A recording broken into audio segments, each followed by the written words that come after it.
TRS party BRS party जो यहाँ पे उन लोग एलिगेशन डाले हैं, मेरे ख्याल से ये एलिगेशन बिल्कुल सरासर बिल्कुल गलत है। और जो भी टेंडर प्रोसेस जो किया गया है वो बिल्कुल सही है, और हम आपको जो भी रहेगा डिटेल्स पूरे देंगे। ये पूरे फॉल्स एलिगेशन है, और हम जो भी जैसा बोले चर्चा के लिए आप लोग अभी सुन रहा था मैं, बहुत से लोग कह रहे थे कि चर्चा के लिए वहाँ जाना, हम क्यों जाना, हमने आरोप नहीं, हम बताएंगे, हम जो कांग्रेस पार्टी हमारे सीएम साहब ने क्या काम किया 2-2.5 साल में, हम वो बताएंगे। वो जो उनके जो पापा हैं, उनके जो पुराने जो कामा जो कर चुके हैं, आज देखिए आज स्टेट की हालत क्या थी, आज इंशाल्लाह स्टेट की हालत फिर अच्छी बन रही है। और जो भी हम लोग यहाँ पे करें, जो भी प्रोसेस हुआ है वो बिल्कुल सही है, और ये जो एलिगेशन बिल्कुल फॉल्स है।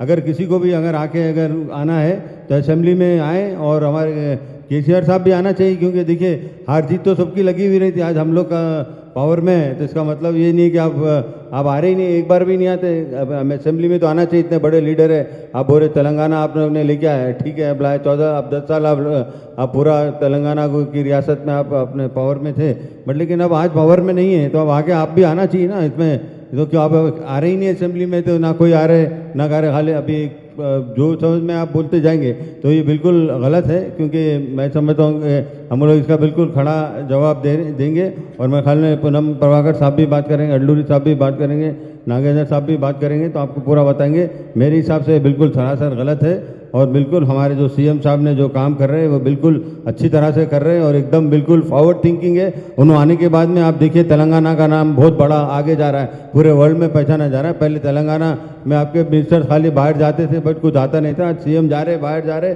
और नए नए स्कीम ला रहे, और स्पेशली सीएम साहब का फोकस एजुकेशन पे है, और हम लोग उनके साथ है, पूरे उनके साथ है, हम उनको पूरा बैक करेंगे। एजुकेशन होना चाहिए, और तेलंगाना में हर लड़की, मेरा भी एक मिशन है, हर लड़की जो अंडर 15 है स्कूल में रहना चाहिए, वो घर में नहीं रहना चाहिए।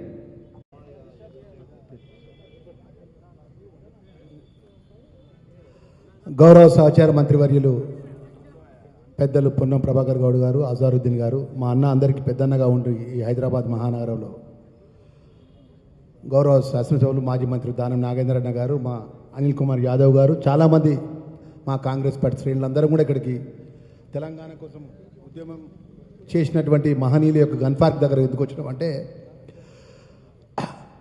ప్రజాపాలన ప్రజలు ఆశీర్వదించి గౌరవ ముఖ్యమంత్రి గారి నేతృత్వం లోపల ప్రభుత్వం ఏర్పడ్డప్పటి నుంచి ఏదో ఒక అంశం మీద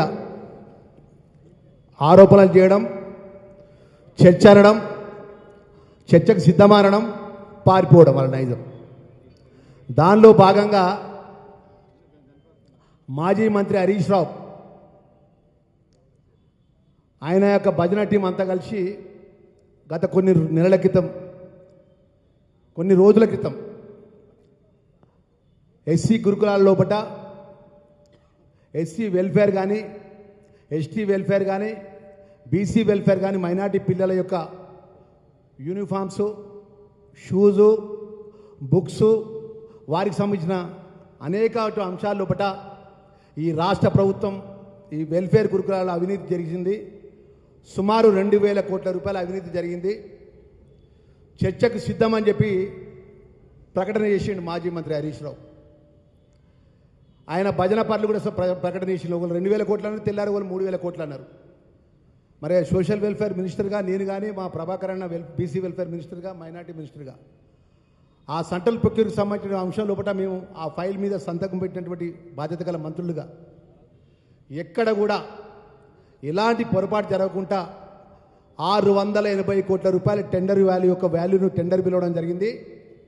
500 కోట్ల రూపాయల ప్రభుత్వ రంగ సంస్థలు లిడిక్యాప్ కానీ, చేనేతకు సంబంధించిన ప్రభుత్వ రంగ సంస్థలకు కానీ, ఇతర సంస్థలకు కానీ సుమారు 500 కోట్ల రూపాయల టెండర్లు ప్రభుత్వ నిబంధనకు అనుగుణంగా దేశంలో ఉన్నటువంటి అన్ని పత్రికల లోపల ఆన్లైన్ ద్వారా నోటిఫికేషన్ ఇచ్చి దేశంలో ఉన్నతమైనటువంటి ఏదైతే పెద్ద పెద్ద ఏజెన్సీ వాళ్ళు పాల్గొనే విధంగా ఒక 5 IAS, senior IAS officer, special CS, ఒక ఐఏఎస్ ఆఫీసర్ ఆధ్వర్యంలో 5 ఐఏఎస్ ఆఫీసర్ కమిటీ ఆధ్వర్యం లోపల ఈ టెండర్ ప్రక్రియ మొత్తం కూడా మొదలుపెట్టి పూర్తి చేసి సుమారు లక్షలాది మంది పిల్లలకు, అంటే ఈ రాష్ట్రంలో 27 లక్షల మంది పిల్లలు, అంటే ఎస్సీ గురుకులాస్ కానీ, ఎస్టీ గురుకులాస్ కానీ, మైనార్టీ గురుకులాస్ కానీ, బీసీ గురుకులాస్ కానీ, అదేవిధంగా ప్రభుత్వంలో ఉన్నటువంటి పాఠశాలలో చదువుకున్నటువంటి హై స్కూల్ చదువుకున్న పిల్లలకు కూడా యూనిఫామ్స్ ఇవ్వాలి, గొప్పగా అన్ని విధాలా కూడా వాళ్ళ ఇన్విటీస్ ఇవ్వాలని చెప్పేసి మరి సంకల్పంతో మరి ఈ యొక్క కార్యక్రమాన్ని మరి అతి త్వరలో విద్యార్థులకు అందుతున్న సమయం లోపట ఏదో ఒక విధంగా ఈ ముఖ్యమంత్రికి ఈ ప్రభుత్వానికి మంచి పేరు వస్తుంది అని చెప్పేసి ఒక మామ ఒక దిక్కు, అల్లుడు ఒక దిక్కు, బావమారిది ఒక దిక్కు, ఇక ఏదో ఒకటి మాట్లాడడం. దానిలో భాగంగా మేము వారు మాట్లాడుతూ అన్నాం, వెల్ఫేర్ మినిస్టర్గా నేను దేనికంటే దానికి సిద్ధం అవసరం అనుకుంటే నువ్వు 2,000 కోట్ల రూపాయల యొక్క స్కామ్ అనేది జరిగిందనే విషయంలో బట్టి నిరూపిస్తే నేను దేనికని దాన్ని త్యాగం చేస్తా అని చెప్పి మాట్లాడినాక 15 రోజుల తర్వాత మీ భజన పర్లతోని మొన్నటి వరకు 9 సంవత్సరాలు అయినాయి. ఇక్కడ ఒక ఐపీఎస్ ఆఫీసర్గా వెల్ఫేర్ సెక్రటరీగా పనిచేసాడు. అదేవిధంగా మాజీ మంత్రిగా ఇంకోరు పనిచేసారు. వారు వచ్చి మేము ప్రెస్ క్లబ్ దగ్గర ఉంటాము, మీరు మంత్రులు రండి, వస్తారా పారిపోతారా అని చెప్పి నేను 6:30కు మాట్లాడింది. అరే మాకు బాధ అనిపించిందండి. 9.5 సంవత్సరాలు మీరు రాజ్యం వెళ్ళిళ్ళు, మీ నాయకుడేమో ఫామ్ హౌస్లో వండుకుంటాడు, మీరు వచ్చి అసెంబ్లీలో ఇష్టానుసారంగా మాట్లాడతారు, బయట పోయి ఇష్టానుసారంగా మాట్లాడతారు. వెల్ఫేర్ పిల్లలకు మంచి జరుగుతూ కూడా ఒక మంచి యూనిఫామ్స్, మంచి బట్టలు, మంచి షూజు, మంచి ఉన్నతమైన కార్పొరేట్ స్కూల్లో ఉన్నతమైన వర్గ పిల్లలు ఏదైతే కార్పొరేట్ స్కూల్లో చదువుకుంటారో ఆ స్కూల్ విధంగా ఉంటే కూడా ఓర్వ లేకుంటే వాటి మీద ఆరోపణ చేసుకుంటారు. ఆరోపణ చేసి బహిరంగ చర్చకంటారు. చర్చకని మళ్ళీ మీ భజన పనులు పంపించి మేము ప్రెస్ క్లబ్ దగ్గర ఉంటామని, నీ ప్రెస్ క్లబ్ దగ్గర ఉండు ఎందుకు రా హరీష్ రావు ఇక్కడికి రానుగా. ఇక మొత్తం టోటల్ ఎంటైర్ దానికి సంబంధించిన హిస్టరీ మొత్తం పట్టుకొని వచ్చినాయి. ఆ శాఖ మంత్రిగా మొత్తం టెండర్ ప్రక్రియ ఎప్పుడు మొదలైంది, ఏ విధంగా మొదలైంది, ఎవరు నోటిఫికేషన్స్ వచ్చింది, ఆ నోటిఫికేషన్లు ఎవరెవరు పాల్గొన్నారు, L1 ఎవరు, L2 ఎవరు, L3 ఎవరు, L4 ఎవరు, మొత్తం పట్టుకొచ్చిన హరీష్ రావు గారు, కేటీఆర్ గారు, మీరు ఎవరైతే మీరు మాజీ మంత్రులుగా మీరు రాజ్యాన్ని వెళ్ళినటువంటి వారు, మీరు 9 సంవత్సరాలు ఈ రాజ్యాన్ని వెళ్ళిన రండి. మాట్లాడితే కేటీఆర్ మాట్లాడతారు బహిరంగ చర్చ, నువ్వైతే బహిరంగ చర్చ మీ నాయన రమ్మని రాదు. అసెంబ్లీకి వచ్చి నోటీస్ ఇచ్చి 9.5 సంవత్సరాల లోపల మీరు చేసిన పాపాల చిట్టా, ఈ 2.5 సంవత్సరాల లోపల గౌరవ ముఖ్యమంత్రి ప్రజాపాలన లోపల చేసిన అభివృద్ధి కార్యక్రమంలో చర్చ మేము సిద్ధం. దానికోసం వచ్చినాం. నీ భజన పర్లో నీ రారిస్ ప్రవీణ్ కుమారో నీ కొప్పురీశ్వరో కాదు, వాళ్ళకు మా నాయకులు మీద జవాబు చెప్తారు. ఎట్లా జవాబు చెప్పాలి, ఇక్కడ నుంచి ఈ నుంచి ఆడికే పోతారు మా నాయకులంతా. ఏది ప్రెస్ క్లబ్ కాడికే పోతారు. ఈ ఆధారాలు అంతా మా వాళ్ళ దగ్గర ఉన్నాయి. మొత్తం మొన్న ఇచ్చినా కూడా ఇవాళ కూడా ఇస్తా, ఈ ఆధారాలను పట్టుకుపోయి వాళ్ళు జవాబు చెప్తారు. లేదు అంటే మీ మాజీ ముఖ్యమంత్రి కేసీఆర్ అన్నాడు కదా, కేసీఆర్ గారిని ఫామ్ హౌస్ వదిలిపెట్టి అసెంబ్లీకి రమ్మనండి. ఆ రోజు మీ అందరికీ తెలుసు, మీరు సాక్ష్యం. అసెంబ్లీలో ఇరిగేషన్ మీద చర్చ పెట్టినాం, అన్ని అంశాల మీద చర్చ చేసినాం. ఏ రోజు కూడా మాజీ ముఖ్యమంత్రి రాలే. బీసీ కులగణన జరిగితే చర్చ జరిగితే రాలే. ఈ రాష్ట్రంలో ఉండే ఎస్సీ కేటగిరీకి సంబంధించిన చర్చ జరిగితే రాలే. ఎస్సీలకు సంబంధించిన మాదిగలకు సంబంధించిన న్యాయమైన అంశాల్లో కూడా చర్చ జరిగితే రాలే.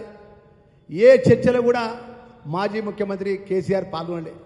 ఇప్పటికైనా కూడా హరీష్ రావు కేటీఆర్కి మేము చెప్తాను, ఫామ్ హౌస్ వదిలిపెట్టి అసెంబ్లీకి రమ్మనండి, నోటీస్ ఇవ్వమనండి. మేము ప్రతి అంశం కూడా ఏ శాఖ మంత్రి ఆ శాఖ మంత్రి జవాబు చెప్పడానికి సిద్ధంగా ఉన్నాము. మీ ఛాలెంజ్లకు, మీ బహిరంగ సవాళ్లకు మేము భయపడేటోళ్ళం కాదు. తోక ముడుచుకొని మీ లెక్క బహిరంగ చర్చ చేసి పారిపోయేటోళ్ళం కానే కాదు. ఇవాళ ధైర్యంగా వచ్చి ఇక్కడ నిలబడినాం మేమందరం.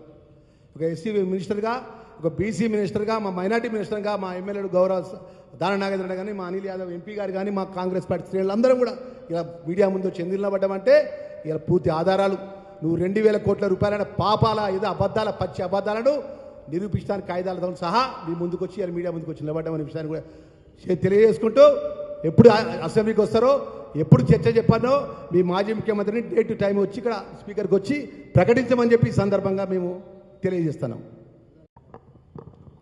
తెలంగాణ అమరవీరుల స్ఫూర్తిగా స్తూపం దగ్గర నుంచి కొన్ని అంశాలు తెలంగాణ రాష్ట్ర సమాజానికి చెప్పాలనేటువంటి ఆలోచనతో గౌరవ మంత్రులు అడ్లూరి లక్ష్మణ్ కుమార్ గారు, అజరుద్దీన్ గారు, నేను, గౌరవ పార్లమెంటు సభ్యులు అనిల్ యాదవ్ గారు, గౌరవ శాసనసభ్యులు మాజీ మంత్రి నాగేందర్ గారు, గౌరవ శాసనసభ్యులు నవీన్ యాదవ్ గారు, కార్పొరేషన్ల చైర్మన్లు, మా జిల్లా కాంగ్రెస్ అధ్యక్షులు రోహిత్ గారు, దీపక్ జాన్ గారు, ఇంకా అందరూ కూడా ప్రజాస్వామ్యవాదులు వచ్చినారు, పాత్రికేయులు వచ్చినారు, అందరికీ నమస్కారం. నిన్న అంతకుముందు ఆర్ఎస్ ప్రవీణ్ కుమార్ గారు, మాజీ మంత్రులు హరీష్ రావు గారు, కేటీఆర్ గారు ఈ యొక్క సాంఘిక సంక్షేమ అంటే ఎస్సీ ఎస్టీ బీసీ మైనార్టీ హాస్టళ్లకు సంబంధించినటువంటి ప్రొక్యూర్మెంట్లో అవినీతి జరిగిందని అనేక సందర్భాల్లో అనేక రకాల నెంబర్లతోటి ఆరోపణ చేసినారు. ఒకసారి 2,000 కోట్ల స్కామ్ జరిగిందని, 3,000 కోట్ల స్కామ్ జరిగిందని, నిన్ననేమో మఫత్తులాలకో ఇంకోరికో ఎట్లిస్తారనేటువంటి మాటలు అజ్ఞానంగా మాట్లాడుతూ ఉన్నారు. ఆర్ఎస్ ప్రవీణ్ కుమార్ గారు మా దగ్గర ఎస్పీగా పనిచేసిండు. రాజకీయంగా మా నిబద్ధత, మా పారదర్శకత, మా ఎదుగుదల ఆయన కొంత అనుభవం ఉంది. ఇవాళ ఆయనకు చెప్తా ఉన్నాం, మేము చర్చ చేయడానికి సంసిద్ధంగా వ్యక్తం చేస్తూ ఇక్కడికి వచ్చినాం. కానీ ప్రజాస్వామ్యంలో ఎన్నిక కాబట్టటువంటి శాసనసభ్యులుగా, మంత్రులుగా, మీరు కూడా ఎన్నిక కాబడ్డ శాసనసభ్యులుగా, మాజీ మంత్రులుగా ఎవరు వచ్చినా ఈరోజు మీరు పెట్టినటువంటి 12 గంటల సమయంకు మేము హైదరాబాద్లో ఇండ్ల పంపిణీ కార్యక్రమాన్ని నిర్ణయించుకున్నప్పటికీ రద్దు చేసుకొని లక్ష్మణ్ కుమార్ గారు వేరే ప్రోగ్రాం నిర్ణయం చేసుకున్నప్పటికీ కూడా తప్పకుండా రావడం జరుగుతుంది. కానీ డెమోక్రసీలో బాధ్యత గల ప్రతిపక్ష నాయకుడు చంద్రశేఖరరావు గారు కానీ, లేదా ఈరోజు చర్చకు కనీస స్థాయి శాసనసభ్యులుగా ఎన్నికై మాజీ మంత్రులుగా ఉన్నటువంటి వాళ్ళు వస్తే మేము ఎక్కడైనా చర్చ చేయడానికి సిద్ధం. అసలు వాస్తవంగా సమాజానికి చెప్పాలి, అలా మొత్తం కొనుగోలు ప్రక్రియ ఎంత, ఆ ప్రక్రియ ఏ విధంగా జరిగిందో కూడా నేను పత్రికల వాళ్ళని కూడా దయచేసి కొంత విశ్లేషణాత్మకంగా ఈ జరుగుతున్న ఆరోపణ ప్రత్యారోపణల మధ్యలో వాస్తవాన్ని తెలంగాణ సమాజానికి చెప్పే ప్రయత్నం చేయమని నేను హృదయపూర్వకంగా విజ్ఞప్తి చేస్తా ఉన్నా. మొత్తం కొనుగోలు ప్రక్రియ 643 కోట్ల రూపాయలు టెండర్ల ద్వారా పిలిస్తే 500 కోట్ల రూపాయలు ప్రభుత్వ రంగ సంస్థలకు టెస్కో, లిడిక్యాబ్ లేక తదితర సంస్థలకు ఇస్తే తినుబండారాలకు సంబంధించినటువంటి సపరేట్ టెండర్గా అది ఇంకా ఫైనలే కాలేదు. ఆ టెండర్కి సంబంధించినటువంటి గ్లోబల్ టెండర్లుగా ఒక పారదర్శకంగా టెండర్ల ప్రక్రియ జరిపినాం. మేము గతంలాగా నామినేటెడ్లా కడపకు చెందినటువంటి ఒక కాంట్రాక్టర్కి ఇవ్వలే.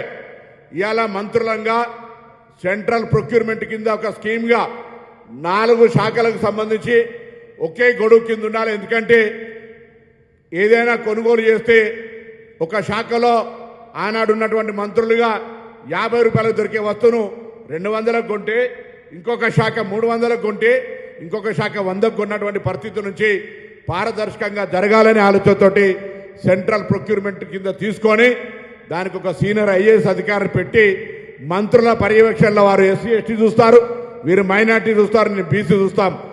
4 మంత్రుల 3 మంత్రులు 4 శాఖల సారథ్యం లోపల పారదర్శకంగా ఓపెన్ బహిరంగ టెండర్లో ప్రొక్యూర్మెంట్ చేసినారు. అందులో మఫత్లాలు వస్తుందా, బఫత్లాలు వస్తుందా మాకు సంబంధం లే. ఎవరు ప్రొక్యూర్మెంట్లో పార్టిసిపేట్ చేస్తే వాళ్ళు వచ్చినారు. అయినా నేను అడుగుతా ఉన్న ప్రవీణ్ కుమార్ గారిని, లేదా హరీష్ రావు గారిని, కేటీఆర్ గారిని, ఎస్సీ ఎస్టీ మైనార్టీ బిడ్డలు మఫత్లాల్లో ఉత్పత్తి అయినటువంటి బట్టలు ధరించే హక్కు లేదా? లేదా మఫత్లాల కంపెనీ మాకు ఇక్కడ వాడన్నా పిల్లనిచ్చిన మామనా, మాకేమో చుట్టామా?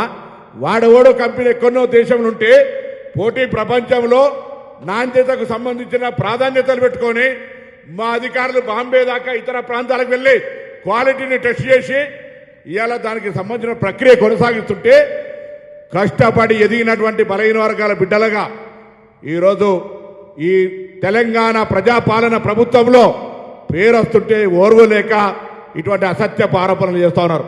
మళ్ళీ చెప్తా ఉన్నాం, తెలంగాణ స్థూపం దగ్గర తెలంగాణకు పోరాడిన వీరులుగా మేము బహిరంగ చర్చకు సిద్ధం. కానీ మాజీ మంత్రులు, ప్రస్తుత శాసనసభ్యులు, ఇదేం కండిషన్ కాదు.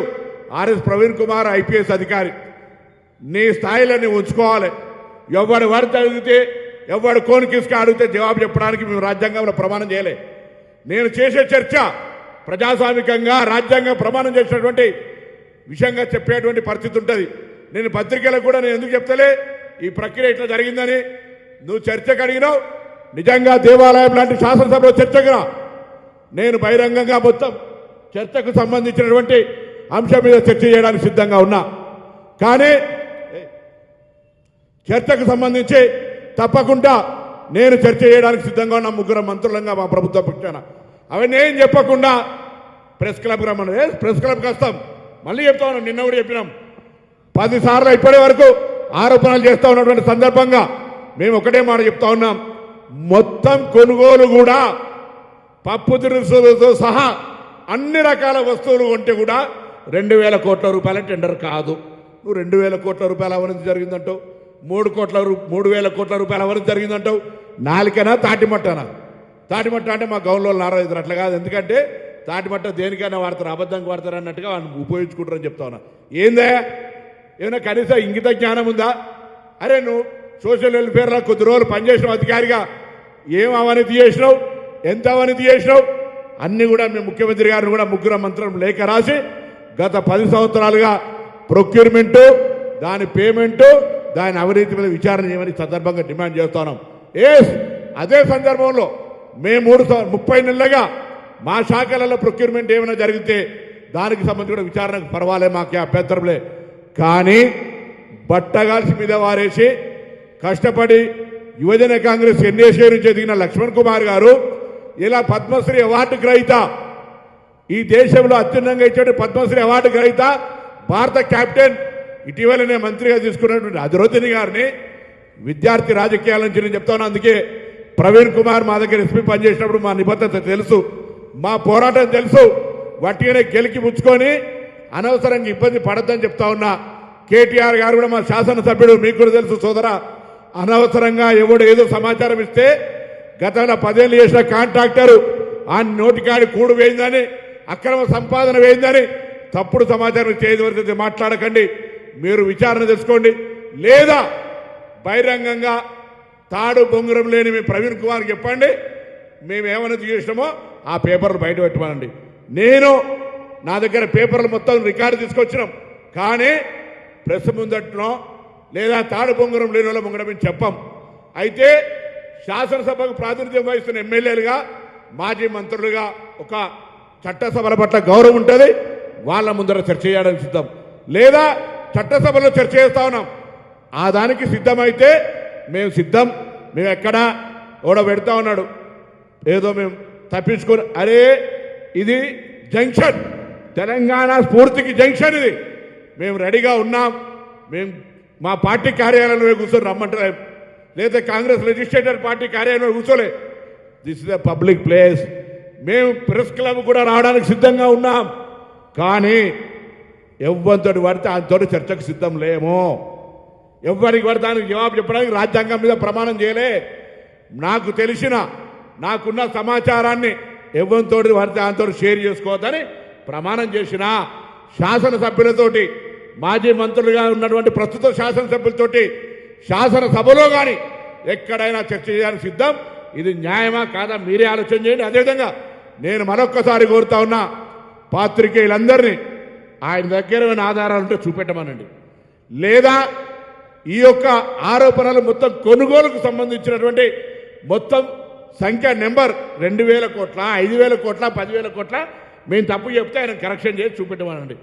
టెండర్ ప్రక్రియలో మఫతులాలు వచ్చిందా, ఇంకో దఫతులాలు వచ్చిందా, నాకేం సంబంధం, నేను గద్ద దాకా చూస్తామా? టెండర్లకు సంబంధించి అధికారులకు సంబంధించి పారదర్శకంగా ఉందా లేదా అనేది నాకు ముఖ్యం. టెండర్ల ప్రక్రియ పారదర్శకంగా బరాబరుగా ఉన్నది. అయినా వీళ్ళందరూ ప్రవీణ్ కుమారో, హరీష్ రావు, కేటీఆర్ మాట్లాడుతూ ఉంటే నేను పెద్ద ఆయన చంద్రశేఖరరావు గారిని కోరుతా ఉన్నా, ఒక్కసారి వీళ్ళని అదుపులో పెట్టుకోరు, లేకపోతే మీకు చెడ్డ పేరు వస్తుంది. మీరు రావాలంటారు వీళ్ళు. ఇగో ఇటువంటి అన్ని దగులుబాజీ మాటలు మాట్లాడుతూ ఉన్నారు ఇలా. అరే మీకు కూడా తెలుసు కదా మేము ఎటువంటి విధంగా రాజకీయం ఎదిగినామో. మీరు గతంలో మా దగ్గర పార్లమెంట్ సభ్యులు కదా, లక్ష్మణ్ కుమార్ ఏడికే కష్టపడొచ్చిండు, వాళ్ళ నాయన నాగయ్య గారు సింగరేణి కార్మికుడుగా ఎంత కష్టపడితే ఇలా రాష్ట్ర మంత్రి అయిండు. ఎందుకు బట్టగాల్సి మా మీద వారేపిస్తారు? మేము రాజకీయంగా ఎదగడం మీకు ఇష్టం లేదా? మా జిల్లా సంస్కృతిలో భాగంగా ఏమి ఇబ్బంది పెడతా ఉన్నాం? ఎక్కడైనా మేము మళ్ళీ చెప్తా ఉన్నాం, మేము అవినీతి చేసినట్టు నిరూపిస్తే నీ దగ్గర ఏ ఆధారం ఉన్నా, నిన్న లక్ష్మణ్ కుమార్ చెప్పినట్టుగా మేము గతంలో కూడా కరీంనగర్లో కానీ ఇతర సందర్భాల్లో చెప్పినాం, మేము ముగ్గురం ఇక్కడనే ముక్కు నేలకు రాసి మా యొక్క రాజీనామాలు ఇస్తాం. లేకపోతే మీరేం చేస్తారో చెప్పండి. ఛాలెంజ్ చేస్తా ఉన్నాం. ఊరికే ఎవ్వడు పడతాడు ఏది పడతాడు కోనికిసుకగానే మాట్లాడితే రోజు జవాబు చెప్పాం. ఇది లాస్ట్ ప్రెస్ కాన్ఫరెన్స్. వస్తే శాసనసభకు రండి, లేదా ప్రెస్ క్లబ్కు రండి. మంత్రులుగా, శాసనసభ్యులుగా, మాజీ మంత్రులుగా ఇప్పుడు శాసనసభ్యులు రండి, టైం చెప్పండి, బరాబర్ మేము వస్తాం. దీనికి ఫర్దర్ డిస్కషన్ లేదు. మీ దగ్గర ఏం ఆధారం ఉంటే అది పత్రికలకు ఇవ్వండి. ఎందుకంటే మీరు తాడు బొంగరం లేదు. మేము రాజ్యాంగం మీద ప్రమాణం చేసినాం. అంతకంటే ఎక్కువ చర్చ, ఎక్కువ వీళ్ళ గురించి పూర్తిగా దగులుబాజీ లెక్కలు ఉన్నటువంటి వాళ్ళ కోసం ఇంతకంటే ఎక్కువ మాట్లాడితే మంచిది కాదు. కాబట్టి మరొకసారి తెలియజేస్తా ఉన్నాం, మేము ప్రజాపాలన ప్రభుత్వంలో పేదలకు న్యాయం జరగాలని కాస్మెటిక్ ఛార్జ్ పెంచినాం, మెస్ ఛార్జీలు వాళ్ళకు ఉండేటువంటి డైట్ ఛార్జీలు పెంచినాం. పారదర్శకంగా మా యొక్క ఆలోచన మేరకు ఉప ముఖ్యమంత్రి గారు గ్రీన్ ఛానల్ ద్వారా పేమెంట్ చేస్తారు. మీరు పెట్టిన బకాయిలతో సహా మహాత్మా జ్యోతిబా పూలే 327 హాస్టళ్లుంటే 301 ప్రైవేటు బంగ్లాలు ఉన్నాయి. మీరు ఇచ్చినటువంటి పటాతో పంకు ఎవరు టీఆర్ఎస్ నాయకులు బంగ్లా ఉంటే ఆడో స్కూల్ శాంక్షన్ చేసి అరకూర వసూలతోటి పోల్ట్రీ ఫారాలను పెట్టినారు. ఇవాళ మేము ఇంటిగ్రేటెడ్ పక్కా బంగ్లాలు కడతా ఉన్నాం. వాళ్ళ సంక్షేమం మేము ఆడికే వచ్చినాం. మేము ఎస్సీ ఎస్టీ బీసీలుగా ఎదిగినాం. వాళ్ళ సంక్షేమం మా బాధ్యత. వాళ్ళు ఇచ్చే దాంట్లో నోటికాడ రక్తం కూడి తినేంత నీచ స్థాయికి దిగజారలే. నువ్వేమైనా గతంలో ఆ యొక్క సోషల్ వెల్ఫేర్ ఆఫీసర్ ఉండి నువ్వేమైనా తిన్నావు కావచ్చు, ఆ అలవాటు కొద్దీ ఏమైనా ఆలోచన చేస్తుండొచ్చు. మళ్ళొక్కసారి చెప్తున్నా, ఒళ్ళు నాలుక అన్ని దగ్గర పెట్టుకొని మాట్లాడేది ఇక్కడ తెలంగాణ ఉద్యమకారులుగా, బలహీన వర్గాల బిడ్డలుగా, భూమి మీదకే మొదటి తరం రాజకీయ నాయకులు ఎదిగిన వాళ్ళం. ఏది పడితే ఎవడు పడితే అది మాట్లాడితే జాగ్రత్త అనే మాట కూడా ఈ సందర్భంగా మనవి చేస్తూ మేము మళ్ళీ చెప్తా ఉన్నాం, మేము పెరిగి పందలం కాదు, చర్చ నుంచి పారిపోతలేం. చర్చ ఎవరితో జరగాలో వాళ్ళతో జరగడానికి మేము సిద్ధం. అంతేగాని మీరు ఎవరు పడతాడు చర్చకి చూస్తే మేము రాజ్యాంగం మీద ప్రమాణం చేసిన ఏడబడతాడు డిస్క్లోజ్ చేయం. రెడీ ఉన్నాం. శాసనసభ దేవాలయం రండి, చంద్రశేఖరరావు గారు రమ్మనండి, బరాబర్ డిస్కస్ చేద్దాం. వెల్ఫేర్ 10 ఏళ్ల తెలంగాణ వచ్చినాక ఏమైంది, ఇప్పుడేమైంది, ఎక్కడ అవినీతి జరిగిందో మేము నీ 10 ఏళ్ల పూర్ణితి శవాల మీద పేలాలు ఏరుకున్నట్టుగా బలహీన వర్గాల ఎస్సీ ఎస్టీల పేరు తింటే తిన్నర్తి అని ఊరుకున్నా. ఇవాళ మళ్ళీ మేము అంత పెద్ద కింది స్థాయి వ్యక్తులకు సంబంధించినటువంటి ఆలోచన చేసేటువంటి మానసిక స్థితిలేమో మేము మా వాళ్ళని ఎదుగుచేయాలి, మా వాళ్ళు ఉన్నతంగా తీసుకుపోవాలని ఆలోచనతో ఉన్నాం. కాబట్టి మరొక్కసారి మేము సందర్భంగా తెలియజేస్తూ తప్పకుండా మేము రెడీ. మేము ఎక్కడ వెనుకకు పోయేటువంటి నాయకులం కాదు. మా అధికార పార్టీలు ఉంటేనే మేము మా అధికార పార్టీలు కూడా కొట్లాడిన తప్పు జరుగుతాయి. కాబట్టి ఎవరి లెక్క ఊరికేనే ఏ అవసరానికి ఆ గొడుగు పట్టుకొని ఏ అవసరానికి ఉసర వెళ్ళి లెక్క మాటలు మారితే నడవదు అనే మాట మనం చేస్తూ మరొక్కసారి రాజ్యాంగం మీద ప్రమాణం చేసిన వ్యక్తులుగా తెలంగాణ అమరవీరుల దగ్గర నుంచి చెప్తా ఉన్నాం, మేము చర్చకు రెడీ. చర్చకు తగ్గ స్థాయి నాయకులు రండి. ప్రజాస్వామ్యంలో చట్టసభలకు ఎన్నికైన వాళ్ళు రండి. మాజీ మంత్రులుగా ఉన్నటువంటి వాళ్ళు రండి.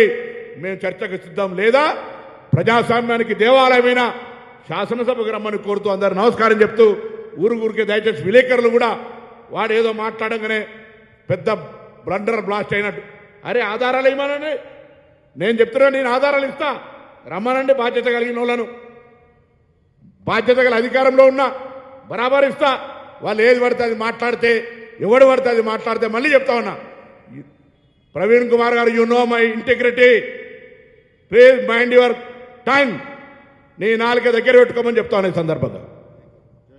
మన వీరులకు